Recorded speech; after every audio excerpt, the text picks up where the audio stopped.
Bienvenue dans Sitch Contemplation. Avant, Iris croyait en la justice. Puis elle a compris qu'on ne répare pas un monde fissuré avec des lois.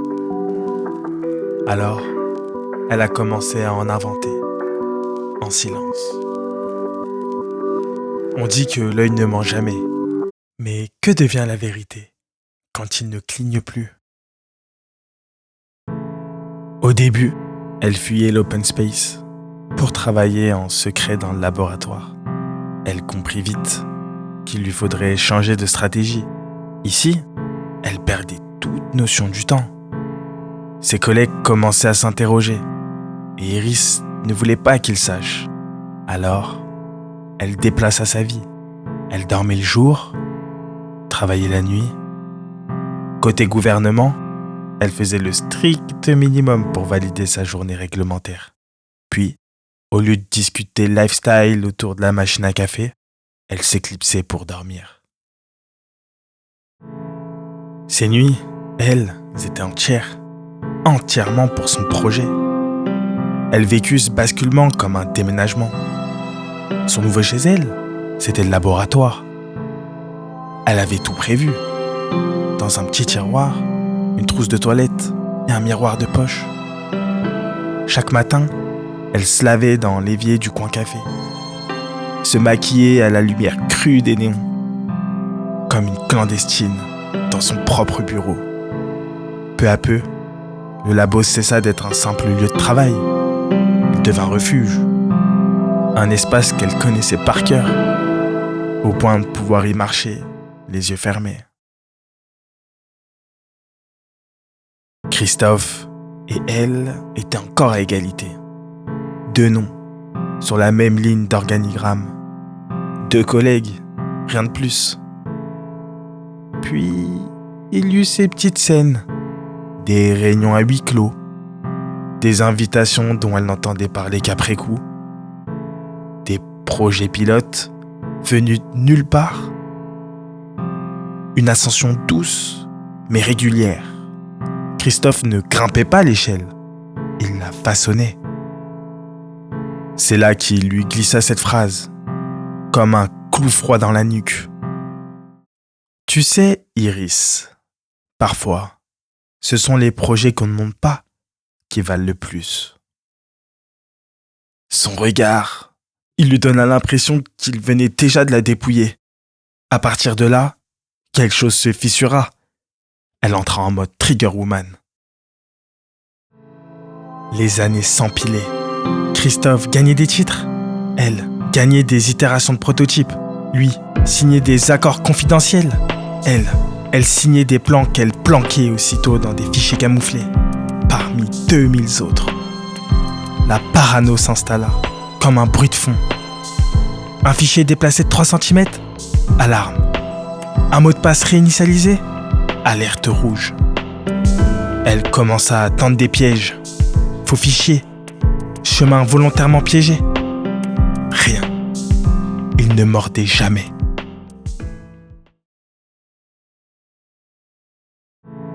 Parfois, elle se demandait même s'il voyait passer ses appâts sous son nez. Ou si, au fond, tout ça n'existait que dans sa tête. Pendant ce temps, son œil prenait forme. Les premières années avaient été du bricolage cérébral. Comprendre le faisceau optique, traduire l'émotion en signal exploitable, trouver le matériau capable de tout capter, sans s'altérer. Des mois de nuit blanche, de café avalé au labo désert, de tests ratés, et parfois des éclairs, une image nette, une sensation reproduite à l'identique. À mi-parcours, elle avait un prototype presque viable. Presque. Trop lourd, trop visible, trop intrusif pour passer inaperçu. Christophe, lui, flirtait déjà avec les sommets. On commençait à murmurer son nom dans les couloirs des ministères mondiaux. Il lançait des projets pour la sécurité de tous. Et certains lui semblaient dangereusement proches de ce qu'elle faisait. Ses nuits étaient hantées par des visions. L'œil en de mauvaises mains, utilisé comme une arme politique, comme outil de contrôle total. Elle s'imposait alors de tout recoder, de trouver un verrou inviolable. Elle attribuait la voix de ses cauchemars, cette petite voix punitive, à Christophe, comme pour centraliser sa peur. Et plus elle tentait de la faire taire, plus elle l'entendait dans les circuits de son code. Une présence froide, tapie dans chaque ligne.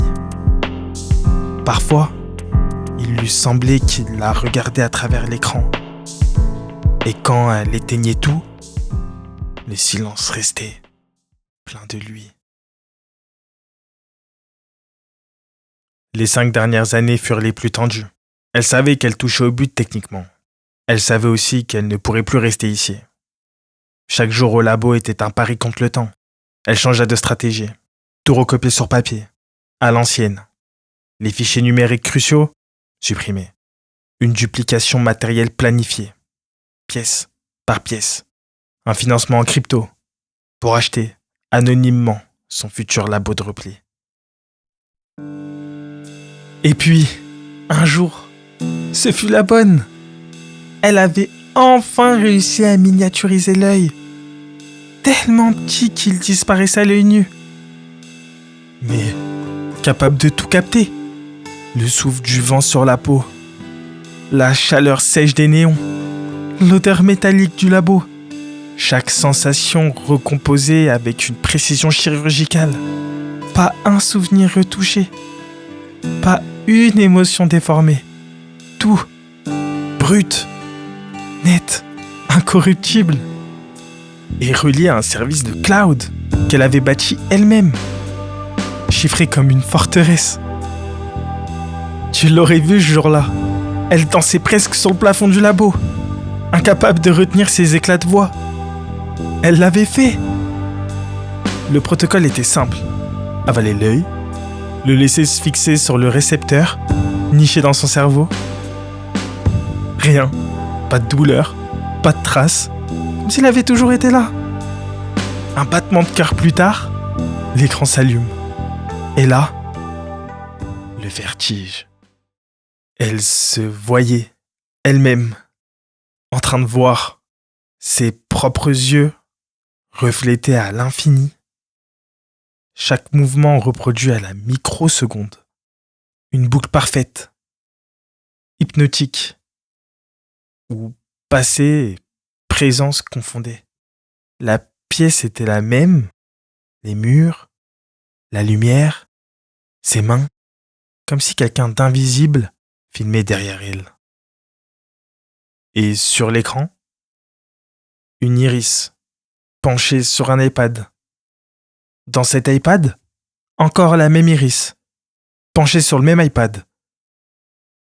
Et dans cet autre iPad, encore la même pièce, la même boucle, à l'infini. Un tunnel de reflets sans miroir. Chaque version d'elle-même fixant la suivante, plongeant plus loin, toujours plus loin. Si on pouvait zoomer, on sauterait d'une iris à l'autre, sans jamais toucher le fond. Elle baissa l'iPad,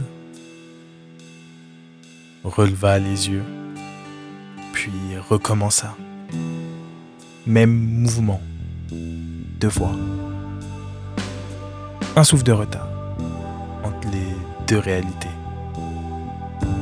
Une micro-fracture dans le temps.